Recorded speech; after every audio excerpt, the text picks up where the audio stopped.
Hey, I'm Kate. My story ain't like the ones you're used to. It's a bit rough around the edges, kinda like me, I guess. See, I was 5 when my dad decided he'd had enough. Just up and left one day. My mom, Clara, well, she didn't take it too well. Can't say I blame her, but I sure as hell got the short end of the stick.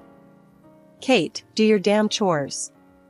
Clara's voice would cut through the silence of our small, cluttered house like a knife. She had this way of making me feel like I was nothing but a burden. I'm doing them, Mom. I'd shoot back, trying to keep my voice steady. I learned early on that talking back only made things worse, but sometimes I couldn't help myself. She'd just scoff, muttering something about me being just as useless as my dad. That stung. I didn't even remember him that well, but according to Clara, I was a spitting image, a constant, living reminder of the man who left us. Most days, she'd be out, trying to scrape together a life for us, or that's what she claimed. I spent a lot of nights alone, or worse, with her friends who barely tolerated my presence. Keep an eye on Kate, she'd say, as if I was some pet she couldn't be bothered to care for. The few times she was home, affection was in short supply. A head pat here, a distracted there as I tried to tell her about my day. It was like talking to a wall. One evening, I tried to hug her. I just wanted to feel like her daughter, you know? She stiffened up and pushed me away. What do you want now? She snapped, eyeing me like I'd asked for the moon. Nothing, I mumbled, stepping back. I learned to stop asking for hugs after that.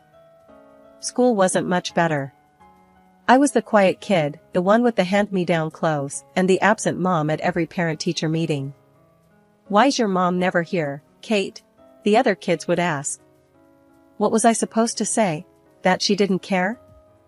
One day, Clara came home in a foul mood, worse than usual. She'd had a fight with one of her friends, the kind that was supposed to watch me, but just let me fend for myself. Why can't you be more like other kids, Kate? Look at you, sitting there with your stupid books. You're just like your father, a complete waste of space. I bit my lip, holding back tears. Arguing would only make it worse. Sorry, Mom, was all I could say, even though I didn't understand what I was apologizing for. That night, I lay in bed, listening to the silence of the house. It was overwhelming, the feeling of being so unloved, so unwanted. I promised myself that one day, things would be different. I wouldn't end up bitter and alone like Clara. I didn't know how I'd make it happen, but I had to believe there was more to life than this. Then Mark came along. Mom married him in a whirlwind, and suddenly, we were a family again. But when Lily was born, it was as if I became invisible, a ghost wandering the halls of a house that no longer felt like home. Kate, look at your sister. Why can't you be more like her? Mom would often say, her gaze fixed on Lily with a warmth I hadn't seen in years. I tried to remember the last time she'd looked at me like that, but came up empty. I shrugged, attempting to ignore the sting of her words. What do you mean, Mom? She sighed, a sound of frustration and disappointment. Lily's so put together, so delicate. And you? You're always in those baggy clothes, hiding who knows what. You could be pretty if you tried. Mark would sometimes interject, a gentle mediator in our stormy household. Clara, Kate's fine the way she is. She's smart, kind. But Mom would cut him off, her voice cold. I'm talking to my daughter, Mark. Stay out of this. The divide between Lily and me grew as she embraced her role as the cherished child. She knew she was the favorite and used it to her advantage, sabotaging me with a smile on her face. Mom, Kate won't share her makeup with me. Lily would lie, knowing full well I had barely enough for myself. I bought that for both of you, Mom would snap at me, without bothering to check the truth. Why do you always have to be so selfish? But I'd start, only to be silenced by a look. Mark, bless his heart, tried to make peace, but his efforts were often in vain. One evening, as I helped Lily with her homework, She deliberately knocked her glass of juice over my papers. "Oops," she said, not a hint of remorse in her voice. "Lily, apologize to your sister," Mark said firmly, witnessing the scene. Lily pouted, turning her manipulation skills on. "I didn't mean to, Daddy." "I'm sorry, Kate," she lied, her apology as empty as her gaze. Mom walked in at the tail end, her eyes darting between us. Without missing a beat, she sided with Lily. "Kate, can't you see she's sorry? Stop making a scene and clean this up." Frustration boiling within me, I cleaned up the mess, the injustice of it all burning in my chest. It was always the same, Lily's word against mine, and I was always the villain in Mom's eyes.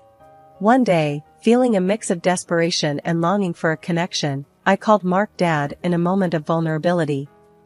It slipped out, natural as breathing, but the fallout was immediate and harsh. Mom's face twisted into a mask of fury. "How dare you? You have a father, Kate, and Mark is not him. You're just trying to replace him because he didn't want you." Her words were like a physical blow, knocking the air from my lungs. Mark looked stricken, caught between his wife and stepdaughter, a silent witness to my humiliation. My voice broke, the hurt too deep for tears. I thought. What? That you could just pretend everything's okay? That you could make us a perfect little family? Mom's voice was venomous, each word a pointed dagger aimed straight at my heart. In the end, I retreated to my room, the sound of Lily's laughter echoing behind me. I was the outsider, the unwanted, living in a house divided by favoritism and silent battles. Mark tried to offer solace, but his kindness was a balm on a wound too deep to heal. Growing up wasn't easy, not by a long shot. As I hit my teen years, things at home went from bad to downright miserable. Mom's critiques got harsher, and Lily, well, she was blossoming into a mini tyrant, with Mom as her biggest cheerleader. One afternoon, I was trying on clothes in my room, the door barely cracked open. I could hear Lily's snickers from the hallway. "Look at Kate, trying to dress up. Like putting lipstick on a pig," she jeered, not even bothering to lower her voice. I flinched, the sting of her words hitting harder than I wanted to admit. "Shut up, Lily," I snapped back, more hurt than angry.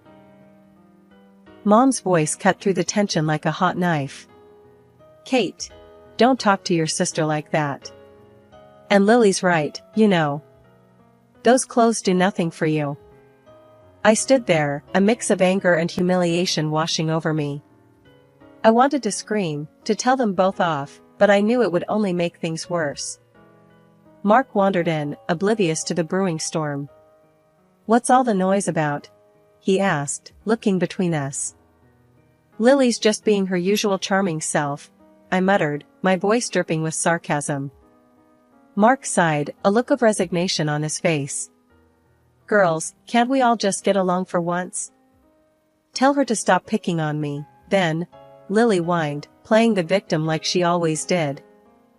"I'm not the one starting things," I protested, but it fell on deaf ears. Mark just shook his head and walked away, leaving me to fend for myself yet again. The next day at school, I overheard some kids talking about a party.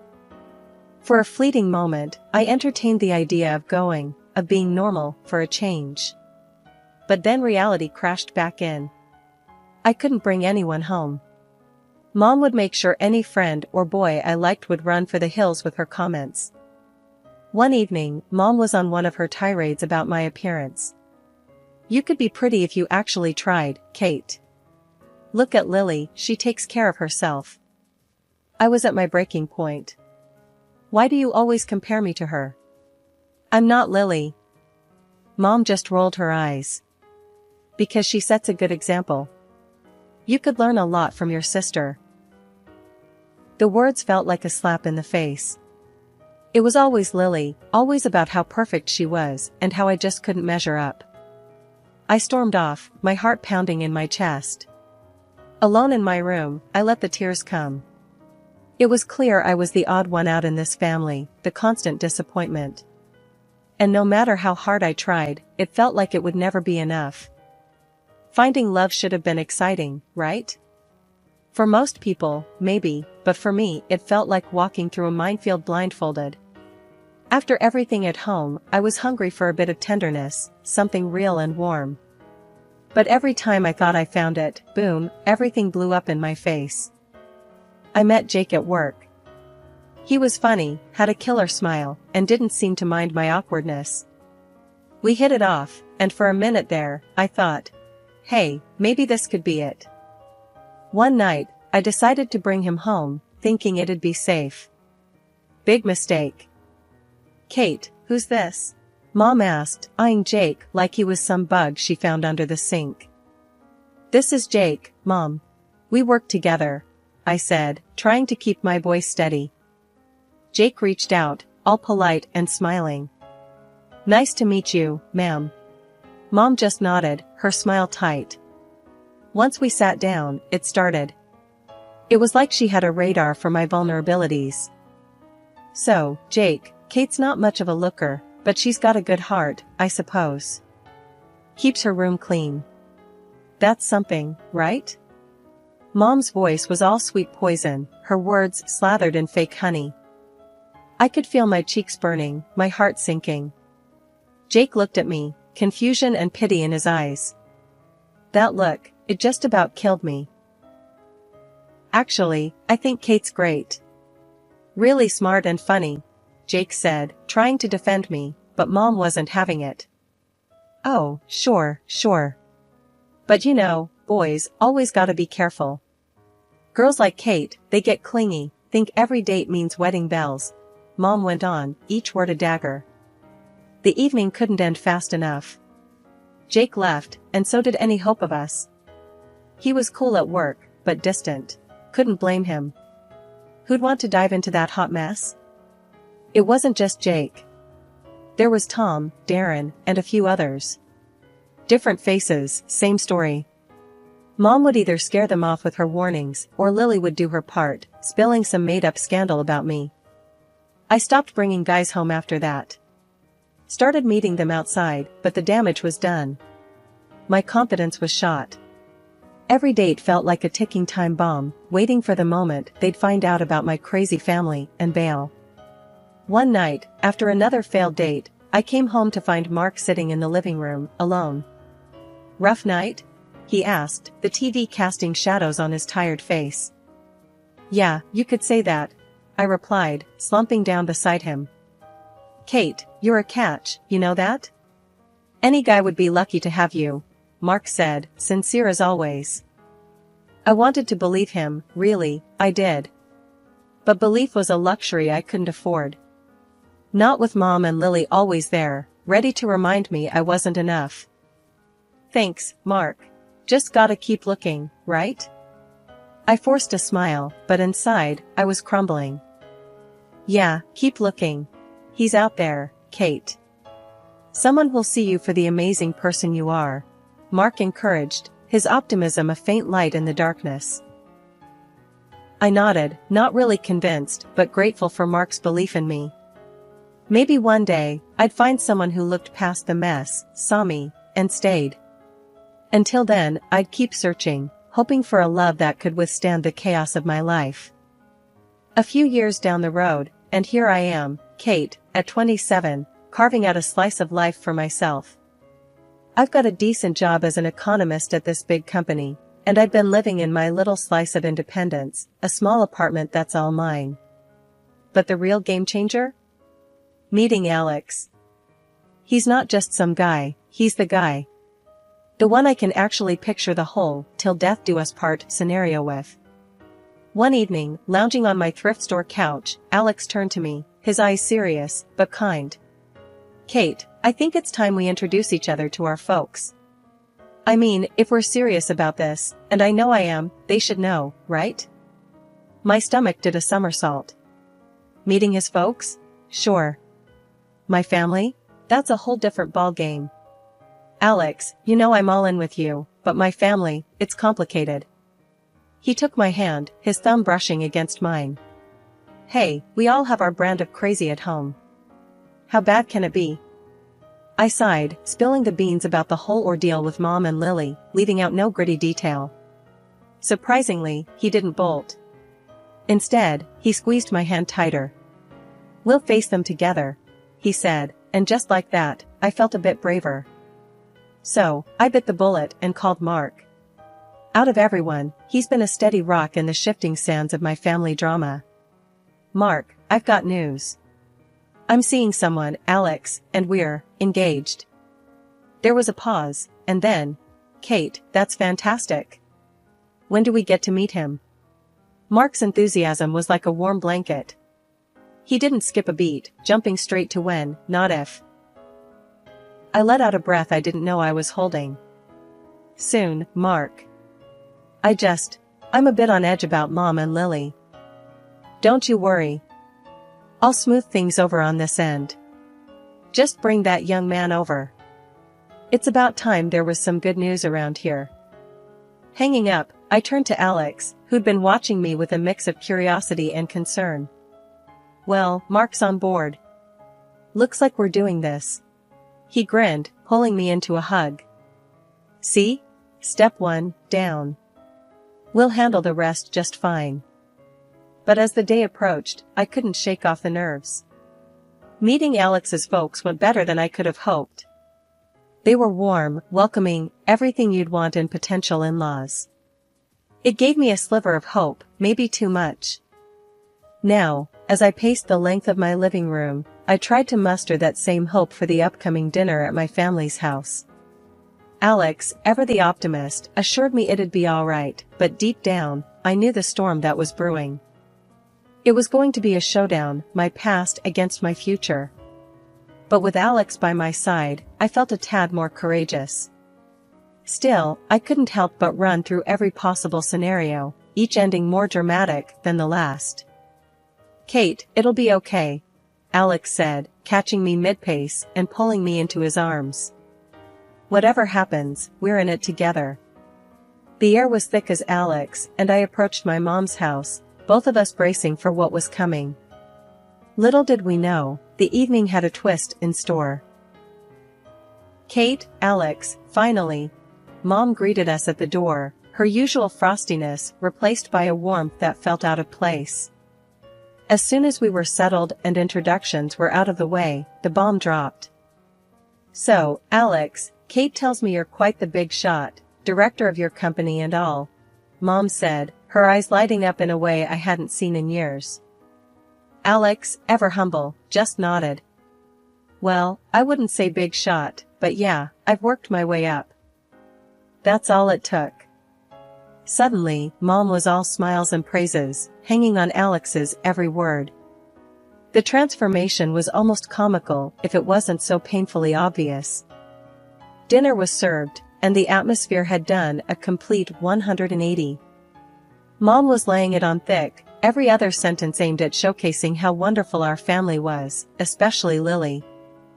"Lily's just been accepted into the honors program at school," Mom boasted, shooting a look at Alex as if to say, "See, we're a family of achievers." Lily ate up the attention, adding her own embellishments. "Yeah, I've always been top of my class. I guess it runs in the family." I couldn't help but roll my eyes. Alex gave my hand a squeeze under the table, a silent show of solidarity. Mark, bless him, tried to keep things balanced, mentioning some of my achievements, but Mom steamrolled over him, redirecting the conversation back to Lily and, whenever possible, Alex's impressive career. As the night wore on, Mom's tactics became even more transparent. She was laying the groundwork, trying to cement a bond with Alex, presumably to ensure her place in what she saw as our newfound fortune. "Alex, you must come from a very driven family. It's so important, don't you think, to instill those values in our children?" Mom said, her gaze flitting between Alex and Lily. Alex, to his credit, handled it with grace. "Absolutely. Hard work and integrity go a long way," he replied, deliberately including me in the conversation with a look. As we made our excuses to leave, Mom was all but hanging off Alex, insisting we visit more often. "You must come for dinner again soon, Alex." It's been such a pleasure, she gushed, practically ignoring me as we said our goodbyes. Once in the car, Alex let out a low whistle. Wow, that was something else. Your mom really knows how to lay it on thick. I sighed, leaning back in my seat. Yeah, sorry about that. Well, she sees what she wants to see. Alex took my hand, giving it a reassuring squeeze. Hey, we're in this together, remember? No amount of schmoozing from your mom can change that. The day after the dinner, I was still reeling from Mom's performance when my phone buzzed. It was Alex, and he sounded weird, like he was trying to stay calm but was struggling. Kate, you're not gonna believe this. Your mom, she called me. Alex started, his voice tight. I froze. Called you? How did she even get your number? He sighed. Found it on some work documents you left at their place, I guess. But listen, what she said, it's insane. My heart sank. What did she say, Alex? She asked me to leave you. To marry Lily instead. He blurted out, and I could almost hear his disbelief through the phone. I felt like I'd been punched in the gut. She what? The words felt surreal, like we were talking about someone else's life, not ours. Yeah, I know. It's messed up. But Kate, I have an idea. We can expose her, show everyone what she's really like, Alex said, a determined edge to his voice. Fast forward, and I'm sitting in a cafe, wig and sunglasses on, heart pounding as I watch Alex and my mom at a nearby table. The conversation flows, with my mom laying out her absurd proposal like she's negotiating a business deal, unaware of the dictaphone hidden in Alex's jacket. As the meeting wraps up, my mom leaves the cafe, all smiles and confidence. I watch her go, shaking my head. This was a woman I no longer recognized, a stranger wearing my mother's face. Alex joined me, his face a mix of concern and anger. You okay, Kate? I looked up at him, my decision clear. Yeah, I'm okay. Let's go home. We have a wedding to plan. The day had come for truths to be laid bare, for masks to fall off, revealing the raw reality underneath. I walked into my parents' house, not as the Kate they thought they could manipulate, but as someone who had seen through their deceit. As I stepped in, my mom greeted me with a smug smile, one that made my stomach churn. Well, look who decided to show up. Too bad Alex won't be joining us anymore, right? He's chosen Lily over you. She gloated, her voice dripping with false pity. Mark, standing beside her, looked confused, his eyes shifting between Mom, Lily, and me. What's going on here? He asked, his voice heavy with concern. I didn't respond immediately. Instead, I locked eyes with Alex, who had followed me in. We shared a silent nod, a mutual agreement that it was time to end this charade. Actually, Mom, Alex is here, I said, stepping aside to reveal him. Mom's face faltered, her confidence slipping for a moment, before she masked it with indifference. The room was heavy with anticipation as Alex hit play on the recorder. My heart was racing, knowing the weight of what was about to be heard. As my mother's voice filled the room, you could feel the atmosphere shift. I never loved Kate. Her voice echoed, each word a dagger. And Mark, I married him for his money, nothing more. The recording stopped, but its impact lingered, heavy and suffocating.